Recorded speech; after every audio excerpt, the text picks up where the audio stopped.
Hello friends, how are you? My name is Ēostre and today I'm going to talk about Ēostre, if she is truly a spring goddess or if the connection between this goddess and spring is a neo-pagan assumption. This is not a video about the veracity of the existence of the goddess Ēostre or Ēostre, Anglo-Saxon. Well, maybe perhaps a little. This is merely to understand if this goddess was indeed related to spring in ancient pagan times or if this is a neo-pagan assumption. There is a lot of information out there, many books and academic works written by modern pagans, mostly Wiccans, who have a certain difficulty in remaining impartial, and so their personal beliefs influence their writings.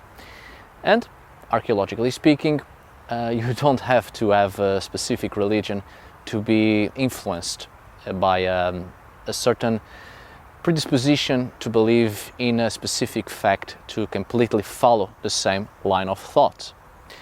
As an archaeologist myself, I know this happens a lot.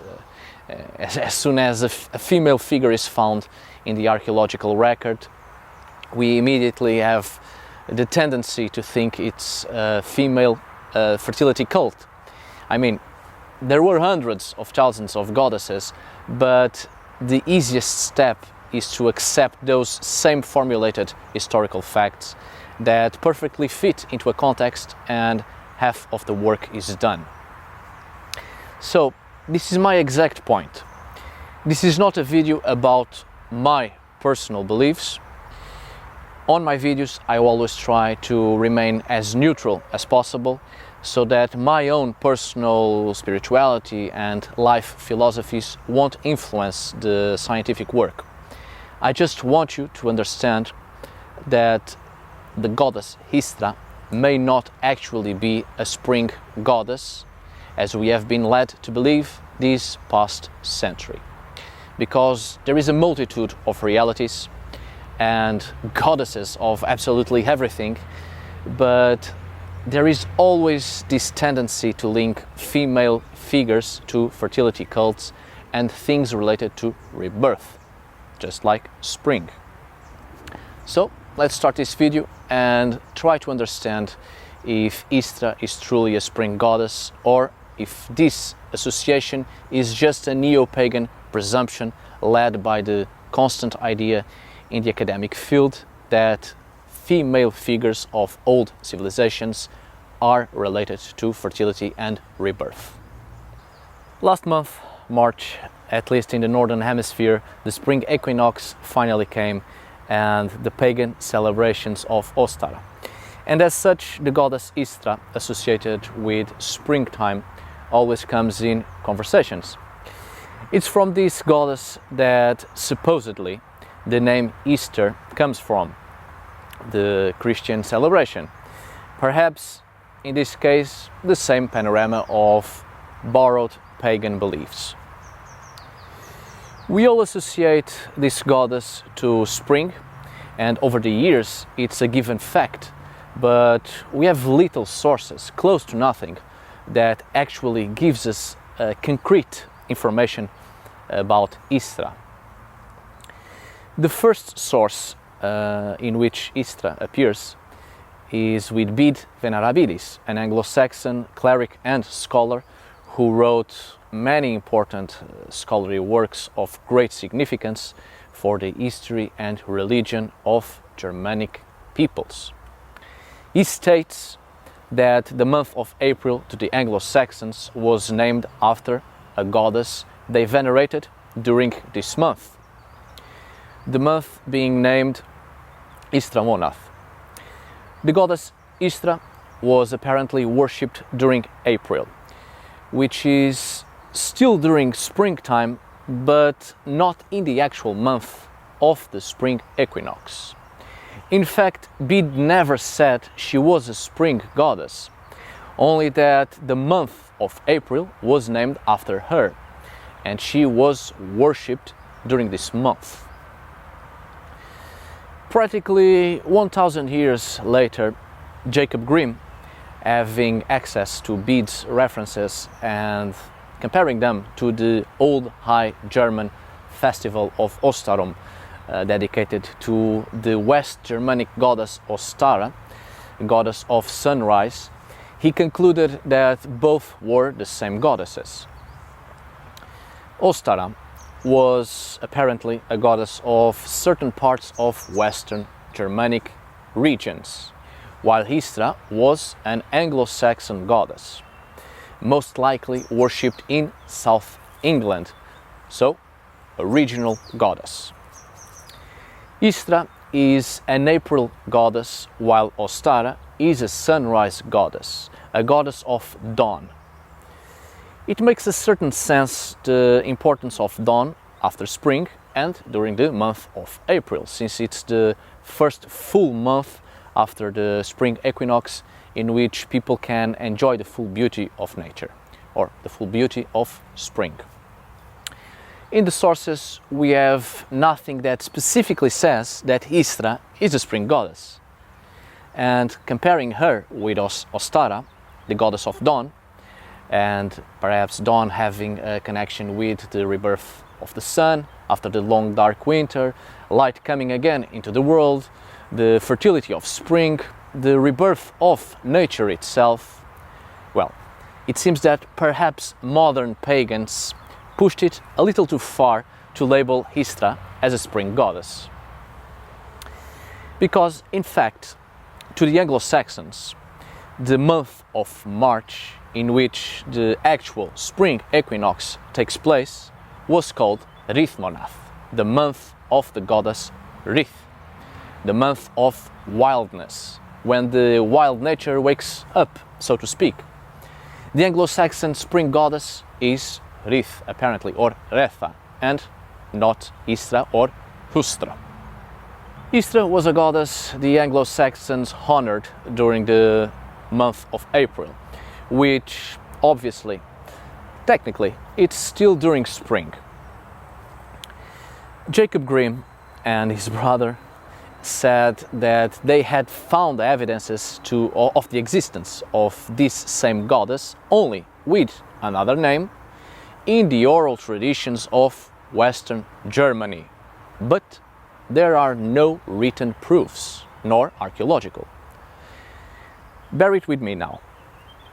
Contemporary pagan communities celebrate Ēostre and perform rituals in her honor, but we have only one actual historical source speaking of Ēostre and her existence as a goddess of one single month, which by all indications seems to have been a minor goddess, only worshipped by the Anglo-Saxons and being a local goddess. This goddess is absolutely shrouded by a very intense obscurity, and in the academic field of medieval studies, her existence is highly questioned. Bede's accuracy of his depiction of pagan practices has been questioned. Bede was a Christian monk in the Anglo-Saxon kingdom of Northumbria. How familiarized or how deep was his knowledge and understanding of the traditional religion of the Anglo-Saxons?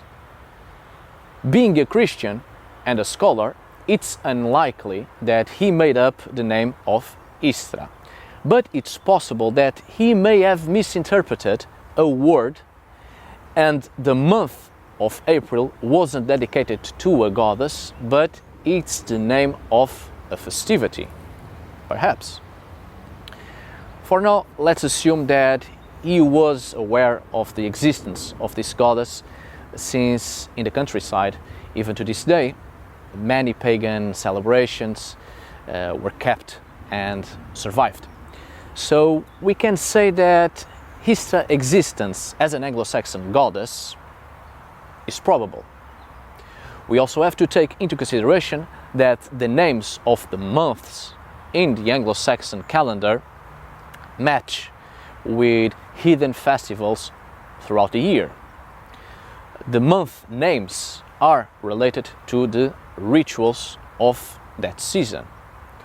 So a month named after this goddess, it's quite possible that indeed this goddess was very much worshipped during April. Therefore, she existed. It's true that Ēostre doesn't appear in Germanic mythology, nor in other Anglo-Saxon accounts aside from Bede's. Of course, it has been suggested that Ēostre might have been a Norse goddess, or who knows, a goddess from somewhere else, or even a native goddess before the Anglo-Saxons, maybe even before the Romans. But she simply doesn't appear anywhere in mythological accounts. But of course, there are thousands of pagan deities that simply don't appear in mythological accounts, and just because of that, it doesn't mean they did not exist.